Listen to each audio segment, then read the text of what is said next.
Bom dia, sétimo ano, tudo bem com vocês? Então, nós vamos dar sequência ao nosso conteúdo de ciências, tá?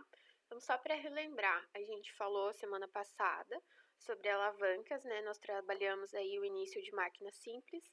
Então, nós falamos sobre alavancas. E o que a gente aprendeu em alavancas? Os conceitos que fazem parte, tá? Então, o ponto de apoio, tá? A força que a gente está aplicando, que é a força potente, e aquilo que vai conferir resistência, tá? Que é a força resistente. Então, aquilo que vai oferecer aí resistência para nossa alavanca, para aquilo que a gente vai ter que mover, aquilo que a gente vai ter que quebrar com a nossa alavanca, tá? Vimos também que existem 3 tipos, tá? Espero que vocês lembrem. Então, tem a alavanca interfixa, que o que está no meio entre os dois pontos? O ponto de apoio, tá? Então, ele fica entre a força resistente e a força potente. Para esse tipo de alavanca, a gente chama de interfixa. Nós temos também a alavanca interresistente, como o próprio nome já diz, tá? Então, entre o ponto de apoio e entre a força potente, a gente tem a força resistente, ok? O que fica entre os outros dois pontos é a força resistente, alavanca interresistente. E nós temos, por último, a alavanca interpotente. Então, quando a gente tem a força potente agindo no meio, tá? Entre os outros dois pontos, então aqui o apoio, aqui a força resistente. O que está entre os dois pontos é a força potente, então nós chamamos de alavancas interpotentes. Então, essas foram as alavancas que nós vimos, os 3 tipos de alavancas, ok? E nós também falamos sobre as roldanas, né? Que as roldanas elas facilitam a movimentação de pesos. Falamos das roldanas, que também são conhecidas como polias, né? Como a gente conversou na aula passada. Então, falamos da roldana fixa, tá? Que ela não diminui o peso, não diminui a força a ser empregada, mas ela muda a direção. Então, por exemplo, eu preciso levantar, né? Eu preciso exercer uma força para cima para mover esse peso, tá? No caso, ao invés de eu usar uma força para cima, eu uso uma força para baixo, ok? É o que a gente utiliza, por exemplo, para hastear uma bandeira, nos poços antigos, né, para retirar a água, era retirado dessa maneira. Então, você precisa levantar um objeto e você faz uma força no sentido oposto. É isso, uma roldana, fixa. As roldanas móveis, elas mudam, né, a intensidade da força que a gente precisa. Então, por exemplo, se eu precisaria aplicar uma força de 100 para levantar esse peso, o que acontece? Ele é dividido, então eu preciso aplicar apenas a metade da força, ok? Então, essa é uma roldana móvel. E a gente viu também que nós podemos realizar associações entre as roldanas, né? Colocando roldanas móveis juntas e roldana fixa. Para quê? Para eu mudar, tá, a direção da aplicação da intensidade da força aí. Isso a gente trabalhou na semana passada, são as primeiras máquinas simples que a gente viu. Hoje nós vamos continuar falando sobre conceitos relacionados à máquina simples, que vocês podem acompanhar na apostila da página 306 à página 310, ok? Então vamos lá. O primeiro conceito que a gente precisa entender é o plano inclinado, tá? Mas vocês com certeza já viram, tá? Já utilizaram muito provavelmente na vida de vocês um plano inclinado. Por quê? O que é o plano inclinado? Ele é uma rampa, tá?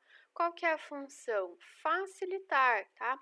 Diminuir aí a intensidade da força que seria feito para realizar aí nesse período, nessa movimentação. Então, por exemplo, imagina que vocês têm um peso aqui representado por esse círculo e vocês precisam elevá-lo, tá? Então, a força que seria gasta, né, para elevar nessa distância seria muito maior do que utilizando essa rampa, né? A rampa acaba facilitando e ela é tida então como uma máquina simples. Então, se a gente for analisar, tá, dentro da rampa, a gente tem o conceito aí da distância e a inclinação. Então, olha só, quanto maior for a distância, menor vai ser a inclinação. Então, observem aqui, imaginem aqui que a gente está enxergando uma rampa, tá? Então, o que eu estou traçando de vermelho aqui seria o caminho que iríamos percorrer nessa rampa, tá? Então, imagina que vocês vão subir por essa rampa. Então, quanto maior for a distância, menor é a inclinação, tá? Dessa rampa. Por quê? Se essa rampa ela for muito inclinada, a distância vai ser menor, tá? Então, parece que é uma vantagem.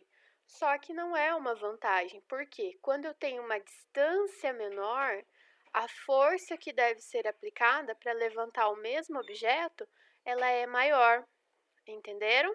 Então, essa relação entre a distância e a inclinação é dessa maneira. Então, quanto maior a distância, menor a inclinação. E quanto menor a distância, maior a inclinação.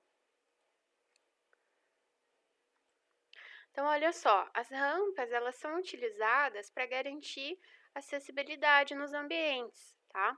Então, num ambiente, por exemplo, público, ele precisa ter ou um elevador ou uma rampa de acesso para cadeirantes, tá? Só que essa rampa, ela vai seguir, né, toda uma orientação, porque ela tem que ter uma inclinação certa, uma distância certa, para facilitar aí o acesso das pessoas cadeirantes. Então, ela é muito importante, tá? As rampas.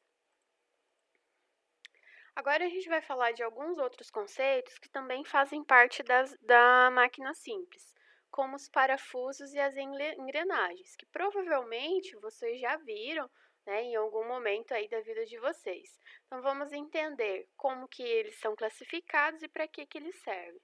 Então o parafuso ele é formado por um corpo cilíndrico, tá, que tem uma rosca, e por uma cabeça que ela pode ser aí de diferentes modelos. Então, eu coloquei aqui para vocês observarem, tá? As formas que a gente tem. Então, verifiquem, por exemplo, para cada objeto que a gente vai utilizar, a gente tem um tipo de parafuso. Então, provavelmente, se vocês estão assistindo esse vídeo na mesa de um computador, uma mesa de madeira, por exemplo, se vocês analisarem para sustentar, né, as partes de madeiras que estão presas aí, provavelmente tem um parafuso unindo elas, tá? Então, para que são utilizados os parafusos? Para fixar um objeto no outro, ok? Então, essa é a função deles. E ele tá dentro do conceito ainda de máquina simples, tudo bem? E agora a gente vai falar das engrenagens, tá? O que são as engrenagens? As engrenagens, elas são elementos mecânicos, tá? Então, toda vez que a gente ouvir essa palavrinha mecânico, está relacionado com o movimento, tá? Então, composto de rodas dentadas que se ligam a eixos. O que são isso, rodas dentadas? Então, vocês podem observar aqui no desenho que eu coloquei para vocês, tá? Que elas são rodinhas como se fossem dentes mesmo. Para que servem esses dentes? Para prender, tá? Nos outros eixos que vai gerar movimento e garantir aí o funcionamento dessa máquina. Então, eu coloquei alguns exemplos para vocês verificarem como que ela já faz parte do nosso cotidiano há muito tempo. Então, se vocês observarem a catraca da bicicleta de vocês, tá? Nós temos aí engrenagens. Aqui eu coloquei para vocês a foto de um relógio aberto por dentro, sabe? Esses relógios que nós temos aí em praças, em monumentos, esses relógios maiores. Então, essa é uma engrenagem de um relógio, tá? E aqui a engrenagem de dentro de um motor, tá? Então, viram como que ela está presente no nosso dia a dia, né? No nosso cotidiano? Então, essas são as engrenagens, ok? Então, olha só, pessoal, por que é importante a gente estudar as máquinas, né? Provavelmente vocês já estudaram em história que o ser humano, antes ele era nômade. O que isso significa? Ele não tinha uma residência fixa, ele não vivia só em um lugar, ele vivia vagando aí pelos lugares.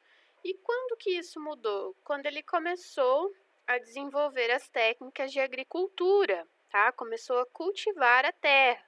Ele teve alimento disponível para poder viver em uma região determinada. Por que eu estou falando isso? Porque desde o início, tá? As máquinas já fizeram parte do desenvolvimento dos seres humanos. Como? Então, eu coloquei aqui um exemplo para vocês entenderem, que são os arados, tá? Por que é preciso arar a terra, tá? Então, é necessário, se vocês lembram, quando a gente estudou os solos o ano passado, a gente viu que era importante arar a terra para deixar a terra remexida com ar, com água, para facilitar aí o cultivo dos vegetais. Fazendo isso, tá? A terra fica mais fértil, a terra fica mais fácil de ser cultivada. Então, esses arados, eles possibilitaram o melhor desenvolvimento da agricultura. E o arado nada mais é do que uma máquina simples. Lógico que hoje, né, nas grandes plantações, nós temos os tratores, mas em pequenas propriedades a gente ainda consegue encontrar arados como este aqui que eu coloquei para vocês, tá? Que podem ser tanto puxados por animais quanto por seres humanos mesmo, tá? Então, olha só a importância das máquinas aí no desenvolvimento dos seres humanos. Agora, a gente vai começar a falar de um tipo de máquina diferente, que são as máquinas térmicas, tá? Então, toda vez que a gente falar essa palavrinha térmico, a gente está relacionando com temperatura. Tá? Então, o que são máquinas térmicas? São máquinas que conseguem transformar essa energia térmica, essa energia que está relacionada com a temperatura, em trabalho mecânico, tá? O que seria esse trabalho mecânico? O que seria esse trabalho mecânico? Tudo aquilo que envolve movimento, tá? Então, toda vez que a gente está falando sobre movimento, a gente está falando de mecânica, é isso que essa palavrinha se refere, ok? Então, a gente tem que toda máquina térmica, ela precisa de uma fonte de calor, tá? Capaz de gerar calor aí, e ela precisa de uma fonte também que seja capaz de resfriar essa parte. Então, aqui eu coloquei para vocês um esquema de funcionamento de uma máquina térmica, tá? Que ela precisa aí ter uma fonte quente e uma fonte fria que faça o resfriamento dessa fonte quente, tá? Esse calor que é gerado por essa máquina, ele precisa ser absorvido, tá? Precisa ser dissipado. Ou seja, esquenta, a máquina esquenta e a gente precisa de alguma forma resfriar essa engrenagem aí, tá? Para que ela não superaqueça e não estrague, ok? Então, eu coloquei aqui o esquema de funcionamento para vocês de uma máquina térmica. Então, alguns exemplos aqui de máquinas térmicas. Então, a gente tem um motor por combustão, que ele é utilizado onde? Nos nossos veículos, tá? Nos carros, nos caminhões, nos ônibus, eles utilizam um motor térmico. Então, o que acontece? Como que é gerado? Tá? Existe uma combustão entre o combustível que é usado, então, geralmente gasolina aí, ou etanol, e essa combustão vai fazer com que os pistões eles se movimentem, tá? Gerando aí o que a gente falou de energia mecânica, tá? Que vai movimentar o carro, né, e vai realizar aí a sua função. Também nós temos aí como exemplo as máquinas a vapor, tá? E também as usinas termoelétricas, que são utilizadas algumas aqui no nosso país, que são as usinas que queimam carvão mineral para converter aí em energia elétrica, ok? Então é isso, pessoal. Espero que vocês tenham compreendido, tá? Então continuem aí seguindo o cronograma da aula, realizem as atividades solicitadas e fiquem atentos ao retorno, tá bom? Até mais. Tchau, tchau.